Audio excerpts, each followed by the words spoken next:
Greetings once again to those who watch on the Chapel YouTube stream. Thanks for tuning in, and thanks also for those of you who are in person here with us, and also anybody on campus who might be watching through the closed circuit live stream that we offer for events in the auditorium here. I have, for those who are new, topics. Usually they're captured in a single word, and I run them in rotation. So today, the topic that popped, I looked at it last Monday, was an old-fashioned word, valor. And a couple things about how it arrives in the sequence of topics for me today is I originally had put, I remember when I first drafted the topics, I think I had 15. I've only enlarged to like 19. And this was one of the original 15, but it was courage is how I had framed it. And I think I was inspired to add courage as a topic in thinking about topics for chapel, because it was common for me, being here at Caron, to hear people remark on how brave you are, how unbelievably courageous it has come to those of us who are around here to see what this place is about. And I hope that you can hear that in a profoundly affirming way. This is awesome. And this is it's not an easy place to come to. And the things that happen here are really remarkable. But it takes some fortitude and courage to stay the process. So why change it to valor? Because then I started realizing that many of those of us who wear the wristband, the patients I usually identify as people wearing the wristband, have been extremely courageous in our pursuit of drugs and drunkenness and other stuff. We've done some really, really gutsy things. Going down to K&A or whatever. I talk about that as if I know it, but I don't. But, like the things that an addict will do to stay the course of that journey would daunt the shy and withdrawn. With some exceptions. There are people who end up here who got all of their supply through pharmacies and by legal means. And, but you know what I'm saying? Like and what I had to think about was there's a difference between gutsy action in service of nefarious ends and courageous action in service of noble purposes. And that's where I want to draw an immediate distinction. One of the things that happens when you're around recovery communities, especially in treatment, is that you can watch this. This is a tell of people who are acclimating to the environment, is that they start wearying of what are called war stories. So there's a bitch and brag thing that happens early on. My sickness is worse than your sickness. My intervention was worse than your intervention. My arrest was worse than your arrest. My liver enzymes are worse than your enzymes. And I'm sicker than you are, kind of a thing. And there's a point at which people realize that that's so contrary to the spirit of what brings people here, that there's a self-correcting influence that the treatment units tend to, like the peer milieu will start saying, hey, can we stop glorifying the embarrassing train wrecks of our journey and focus on this important turn that we're making. So, and I think it's funny that they're called war stories, because that leans into this idea that there's something about, there's a battle-like quality to being caught in addiction. And there also is a battle-like quality to finding our way into and sustaining recovery. I'm not a battle person. I have a son who's in the military, and I admire him so much. And he happened to have been on the water. I'll just brag about him for a second on National Harbor on July 4th, which is so cool. And but battle motifs are difficult for this pacifist. And I don't know how much Jack therapy we want to do, but anyway,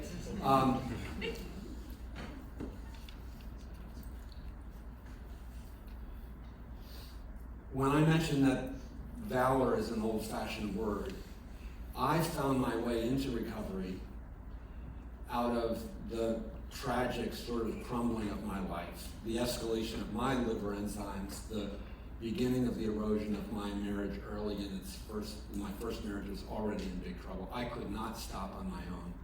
And it was not dignified. I did not conduct myself well. I did not look well. And I did have, embarrassing war stories to tell, but they included, heaving mezcal in the surf. It's supposed to be funny, but so tragic as to be not worthy of, even retelling. And I understand that. So when I began my recovery, I started to be invited by people in the 12-step world to undertake the journey of the 12-step path to support my ongoing abstinence. And I was one of these very fortunate people who didn't find it especially difficult to stay away from the drink and drugs early on, which is really fortunate, and I count it as a blessing or grace. But I also did find myself very uncomfortable quickly, because when my primary coping mechanism was taken away from me, Frank, can you hit the top switch, please? And then don't lean. Super. So, that's so funny.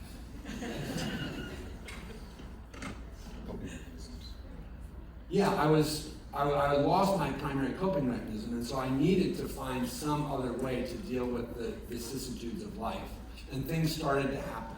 Like, among the various trials that I have faced over the 34 years of abstinence include deaths of loved ones, major medical adversities, major professional challenges, all kinds of really, really difficult things. And what I learned along the way was that I could successfully navigate those adversities without having to be intoxicated, either before, during, or after. And that's all really important. Partly as a message for those of you who are about to do this, including the family members. And there is a valor, there's a courage that is involved in staying the course, not when it's easy. I think it's great for us to applaud and celebrate those of you who are staying sober in this container. But what's really amazing is when you leave this container and you stay sober and come back for the anniversary that we'll celebrate in a little bit, or mark, like these ridiculous numbers like 34 years. And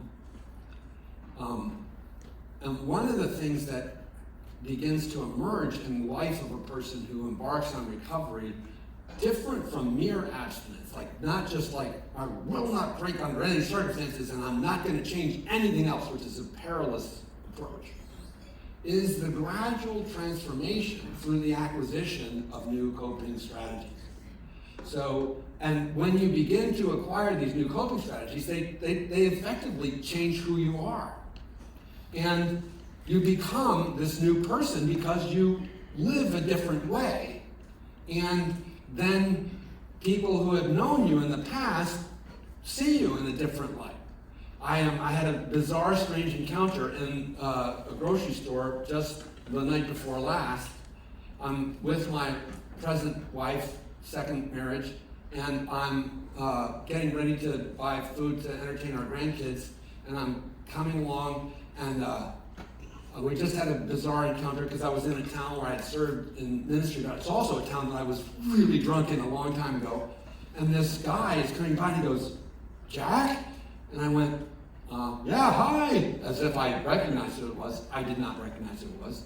And he goes, "It's, Jeff blah, blah, blah," not the right name. But I had not seen this guy in, my math is going to say 42 years. So not only 34 years of not drinking, but like 8 years before that. I was like just coming out of my teenage years. I was driving a parasailing boat. I was heaving mezcal in the surf. I was I had a huge resentment. That's the last thing I remember about this guy is I used to buy Coke from him. And when I had a terrible breakup with a girl I was ferociously in love with, she went to him for obvious reasons. And I thought he was the demon incarnate because he was taking my girl, And so here he is, and I'm like, dude, and he's like, God, it's been a long time. And the next thing you know, we're hugging in this grocery store. And he's like, I'm like, what? We're catching up on this and that. My wife is like, oh God, here he goes again. And we're remembering the names of friends and things that we had done. And I'm asking where he is, and he asks where I am. And I said, I became a preacher. He goes, I know, I heard. And it was this beautiful opportunity to witness to who I am today. And to realize this is one of these things that I'm surprised I'm going to say, but it's really important for those of you who are beginning in such a journey, is that there was a part of me that Jeff liked. He wouldn't have been that way with me if I wasn't, and I, in my mind, think of myself as a complete jerk in that period of time. But I wasn't a complete jerk. I'm just a better me than I was at that time. But it was really meaningful for me to find out that somebody who remembers me just from that long ago didn't think, ooh, and have to run to the other side of the street, right? And could actually entertain a nostalgic conversation. Did I bring up the Coke girlfriend thing? I did not, right? But here I am telling the world about it. But anyway, I have some work to do on these things, apparently.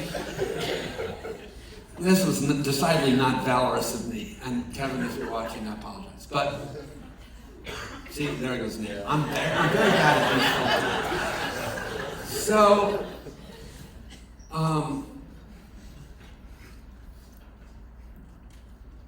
where do we learn how to be better? Where do we learn how to shift out of foolish gutsiness that gets us high to the wise conduct that is also courageous, that improves our living?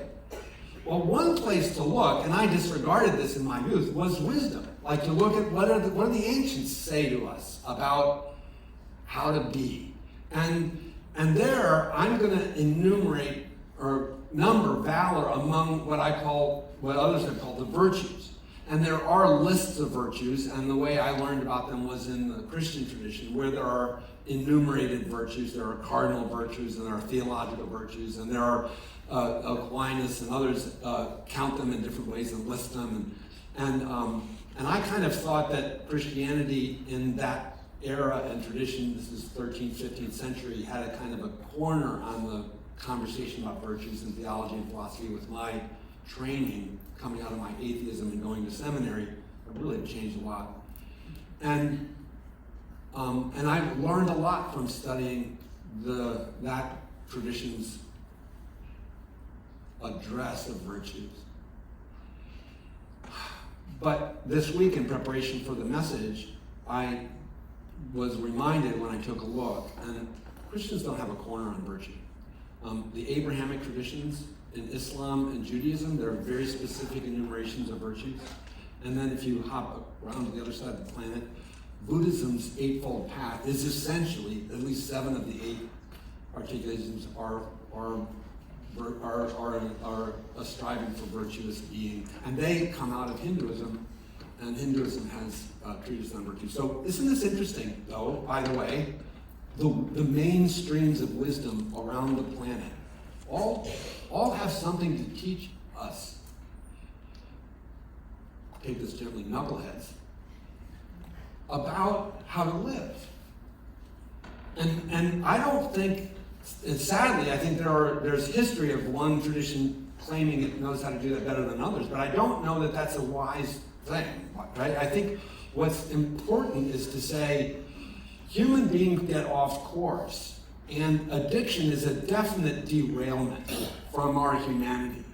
And that in the movement into recovery, if you want to move beyond mere abstinence that I hold is untenable, then one must seek to reestablish some place in the mainstream of what it is to be a dignified human life. And this means moving into alignment with what you would choose as your values. So if you're a Muslim, pick the Muslim Islamic tradition's values. If you're a Christian, look at the Christian values. If you're a Hindu or Buddhist, look at those traditions for their values. And what will come out of that is we will all become more decent people. Because there's this common thread about what it is to be dignified and caring. And the underlying element of it, fascinatingly, is love. One of the things I had thought about talking about today, and here I am, I'm going to talk about it, is intervention. Because intervention is the nexus, the turning point, the fulcrum, the moment of transformation for many of you. You will look back and remember walking into a room or getting called to an appointment or whatever and realizing that you've been cornered and that there are people there who know you and to some degree care about you. And every once in a while, interventions are like disastrous. I have a couple of sad stories about that. And every once in a while, interventions are complex and difficult. And every once in a while, they're so easy that the family that's organizing them are like, God, why do we pay that knucklehead when Joe just decided to go, right?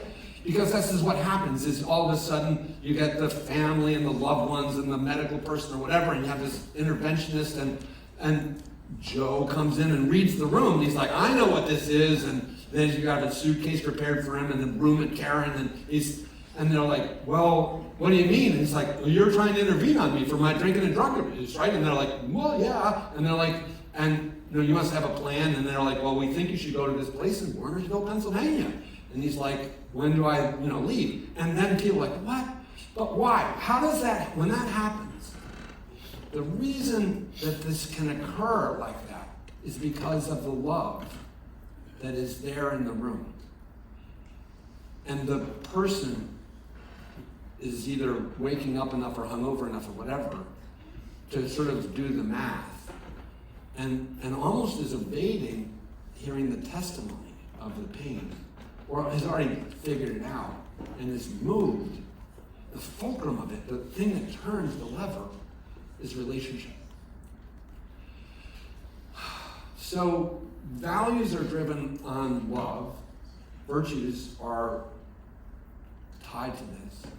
And valor is one of these things that we see people doing amazing things for good ends, and the greatest end of all, like for their grandchildren, for their children, for their community, for their loved ones. That's what this is about. And this is indeed a place of extraordinary valor. My other reflections from this week brought me to one of my favorite wisdom sources, which is J.R.R. Tolkien. And if there is a person in literary or theological history that I think exhibits this curious characteristic of valor, I'm going to offer you Frodo Baggins. Now, Frodo is the main character of the Lord of the Rings narrative. If you don't know it, I heartily recommend the books and even the movies to you. But Frodo is this small, humble hobbit with furry feet. And in the story, he embarks upon this extraordinary journey for the sake of those he cares about, and initially the family and community of his beloved Shire, but eventually for the whole of Middle-earth. And he faces one obstacle after another, and one temptation after another, in which he could just go rogue and become a dangerous jerk at any point. And when you read the story carefully, it's so beautifully told of his decision, moment by moment, increment for good. He chooses right and dignity and love and care and pity and mercy and charity and sensitivity and empathy. He embodies the very, very best of what a sentient being can be in the most unlikely way. There is no one in the beginning of that story who would think, let's pick him. And there is really probably very few who would pick any of us. Kevin would not have picked me to be here. So there's no telling what may be ahead for you. And the powerful note I want to sound on the Jewish horn That's fake, but is this call to valor of this very sort, of a humble but gutsy, incremental set of life choices that put love in the foreground as a radical change from what has been driving your life. If you listen to Narcotics Anonymous and you are a person with the wristband, what has been driving your life is getting and using and finding ways and means to get more. That is shallow as can be. It is an empty, dark path. And if you are a loved one, there's valor here too. Because I don't know how far you've gone into it, but you are subject to the demonization of the person that you have been in love with. You are here, which is awesome.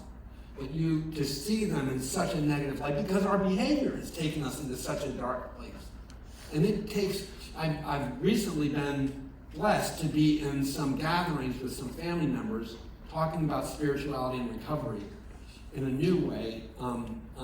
And it's really helped me. On certain Monday evenings, I've been going to this small group, and we've been talking about how difficult it is just to live into the values of the faith tradition in which I find my faith home in this world. It's hard. If this is your son or your daughter, your husband or your wife or your mom or your dad, how do you pivot? How do you know what to support and what recovery looks like and what doesn't? And those are beautiful questions with love at the very center, but perilous mistakes to be made. And we will not all make it, but we, in a few minutes, will celebrate somebody who left here just 6 months ago and is still on the trail. And there are other people in the room who are not marking those anniversaries at the moment, but who are many years into the journey or whatever. And it is a beautiful thing. Why you are here is an amazing and beautiful thing. And it is valorous indeed. And I honor and support and salute you in any way that I can. I hope you find wherever you must look, if it's in the wisdom traditions, if it's in your heart, if it's in the pictures of your loved ones, or in the fellowships that hold and support us, the courage to stay this noble course. Let's rally together today. Thank you so much.